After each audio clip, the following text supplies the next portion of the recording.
Entre 1950 y 1953 tiene lugar en el lejano oriente la Guerra de Corea.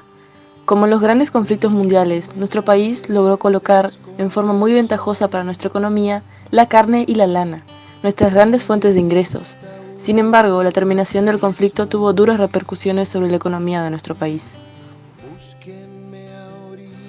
Esto conlleva que a mediados de la década de los años 50 se comienza a producir un proceso de deterioro económico en el país, estallando huelgas generales y paralizaciones de servicios fundamentales, como la energía eléctrica, los teléfonos y todo el sistema bancario uruguayo.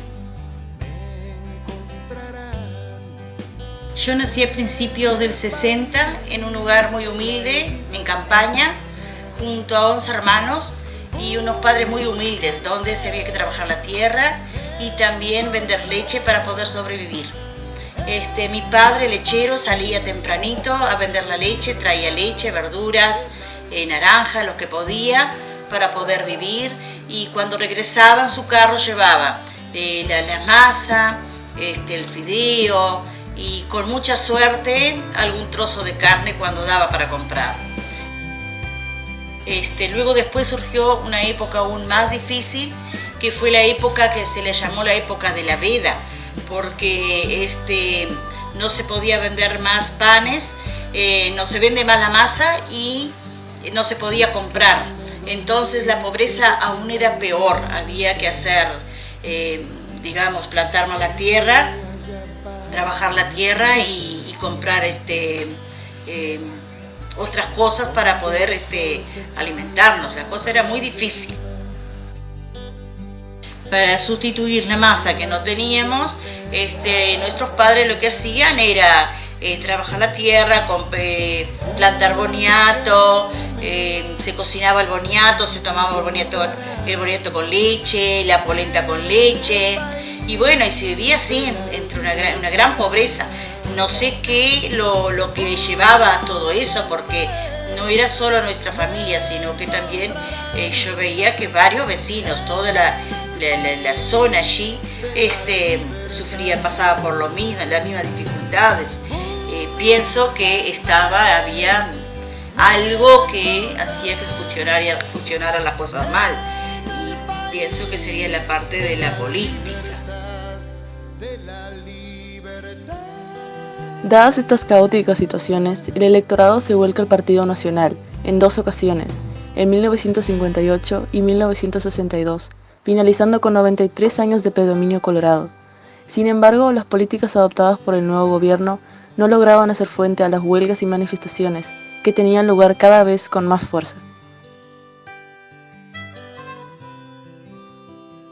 Años más tarde, los grupos políticos tradicionales buscaron en la bandera política el presidencialismo, lavar las culpas del colegiado.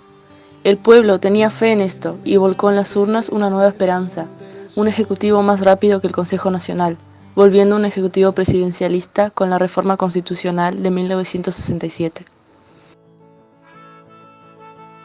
Es en esta situación con la cual llegamos a la presidencia de Jorge Pacheco Areco, durante los años 1967 y 1972. En medio de la incertidumbre reinante, los opositores de izquierda encuentran el campo propicio para atacar al nuevo presidente Pacheco Areco. Sin embargo, este actúa firmemente y disuelve los partidos y organizaciones que pretenden oponerse por la fuerza al sistema democrático republicano. En el año 1969, el poder sindical en manos de los comunistas trató de subrogarse al poder ejecutivo, mientras que otros grupos, sin marcar aún definidamente su ideología, tratan de hacer justicia por mano propia.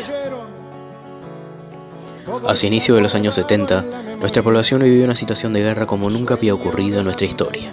La espiral de violencia y conflictividad social desatada en el país desde principios de los años 60 había alcanzado niveles críticos. Seguían los incendios, destrucciones, secuestros y asesinatos.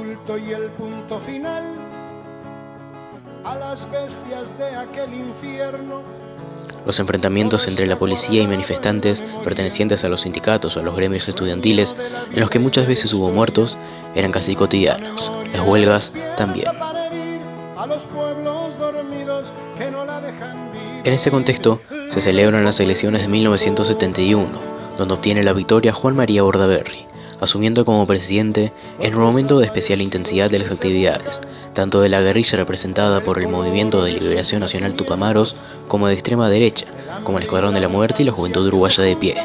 Todo ello en medio de una crisis económica y con múltiples medidas prontas de seguridad vigentes, lo cual daba cuenta de lo desvirtuadas que estaban la institucionalidad y la legalidad.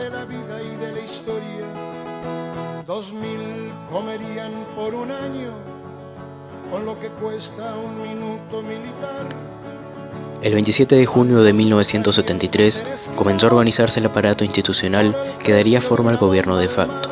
De esta manera, con el apoyo de las Fuerzas Armadas, a través del mismo decreto que disolvió el Parlamento, se creó el Consejo de Estado, estableciendo además la suspensión de las actividades políticas y la disolución de los partidos y organizaciones vinculadas con la izquierda.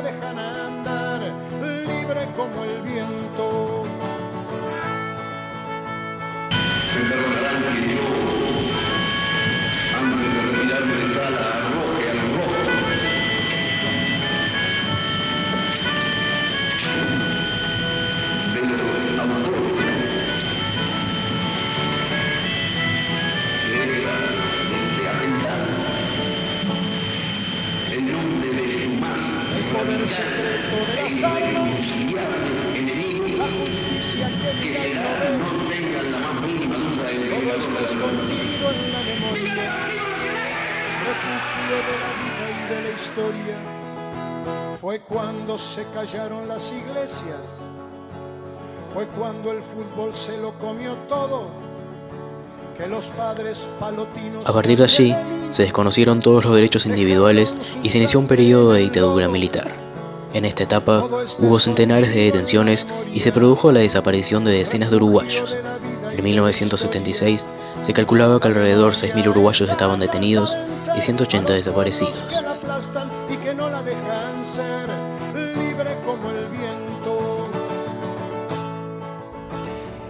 Los militares y muchos civiles, algunos que apoyaron la dictadura, otros que no, han planteado que lo que hubo fueron, desviaciones, fueron excesos que no involucraron ni al Estado ni a la institución Fuerzas Armadas.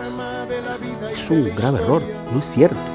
Lo que hubo en el Uruguay, como hubo en las otras dictaduras de la seguridad nacional, fue la práctica sistemática e institucionalizada del terrorismo de Estado. Dignidad de Rodolfo Walsh, todo está cargado en la memoria, arma de la vida y de la historia. La memoria apunta hasta matar a los pueblos que la callan y no la dejan volar, libre como el viento.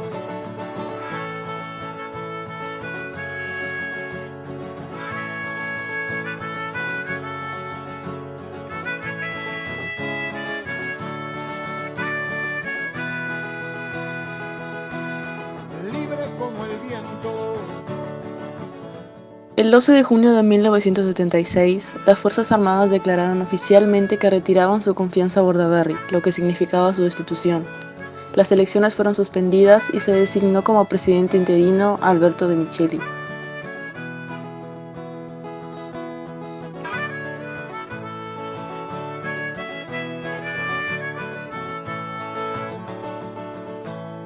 En julio de 1984 se reiniciaron las conversaciones entre los partidos y los militares, pero esta vez el ausente fue el Partido Nacional. La negativa de los blancos se debía a la reclusión a la que era sometido Wilson Ferreira Aldunate, líder del sector más progresista, quien había regresado al país el 16 de junio siendo detenido de forma inmediata. De esta manera, las negociaciones fueron llevadas adelante por el Partido Colorado, la Unión Cívica y la izquierda. El engaño y la complicidad de los genocidas que están sueltos. Como resultado de las primeras conversaciones, se fueron derogando algunos de los actos institucionales y se inició la liberación gradual de los presos políticos. Al mismo tiempo se anunció la desproscripción del Frente Amplio, pero se mantenía ilegal al Partido Comunista. La memoria despierta para herir a los pueblos dormidos que no la dejan vivir. El 23 de agosto de 1984, en el Club Naval se concretó el acuerdo entre militares y políticos y se fijaron las elecciones para noviembre. En septiembre se organizó con la participación de los partidos políticos y distintas organizaciones sociales la Concertación Nacional Programática, CONAPRO. Este espacio tenía como objetivo lograr acuerdos y fijar criterios para el futuro gobierno democrático. Todo está clavado en la memoria, espina de la vida y de la historia. 2000 comerían por El 25 de noviembre se llevaron a cabo las elecciones nacionales. Muchos políticos continuaban proscriptos y varios miles de ciudadanos tenían vetada la posibilidad de votar. La victoria recayó en el Partido Colorado y el 1 de marzo de 1985 asumió la presidencia el doctor Julio María Sanguinetti. de la vida y de la historia. La memoria pincha hasta sangrar a los pueblos que la amarran y no la dejan andar, libre como el viento.